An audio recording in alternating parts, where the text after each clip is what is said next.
Foxconn is investing or planning to invest $170 million in Lordstown Motors, the EV truck maker that has hit a few hiccups here and there, but it has a big manufacturing facility that used to be a General Motors facility, I believe, that they revamped. Yep. And I find this unsurprising, but very interesting because, so Foxconn, if anybody unfamiliar, contract manufacturer for Apple iPhones, among many other companies.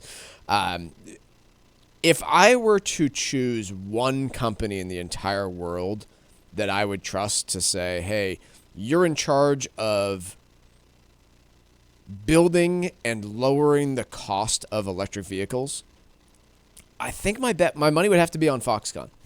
I just, in terms of their history, this is a company not particularly famous for innovating and creating the next new thing, but when it comes to taking a design, breaking it down to the individual pieces and finding the most efficient ways to do things, the most efficient places to build, where to cut corners, where not to.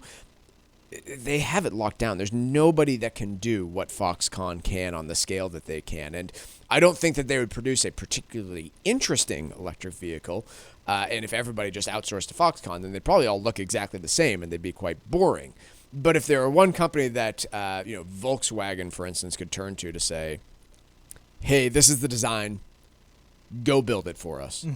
There's nobody that I can think of that would be better at it, that has more of a proven track record, not in the vehicle space, but frankly, I'm not sure that there's been anything from the traditional automakers that have proven to me that the best builders of EVs are going to be the formerly best builders of gas-powered engines in the first place. That's a huge shift. I mean, Ford's talked about that they've needed to get rid of employees who had sort of a knowledge base that's no longer required with the EV development. And now there's perhaps more of a lean on technology for that type of building than it was for the gas-powered vehicles.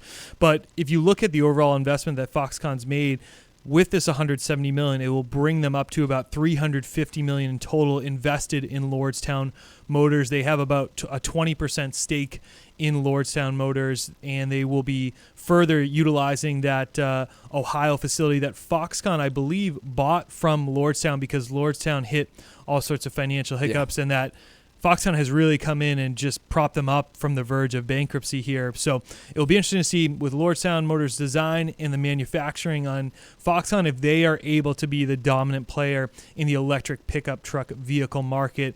Still It's kind of sad a long for me way to say go. that now that I sit back and reflect on that. It's kind of sad for me to think about the fact that if I were to bet on one worldwide That was company, a strong ringing endorsement. I just I hesitate to say that, but When you're I can't dealing- think of an American company that has the manufacturing and supply chain expertise that Foxconn does.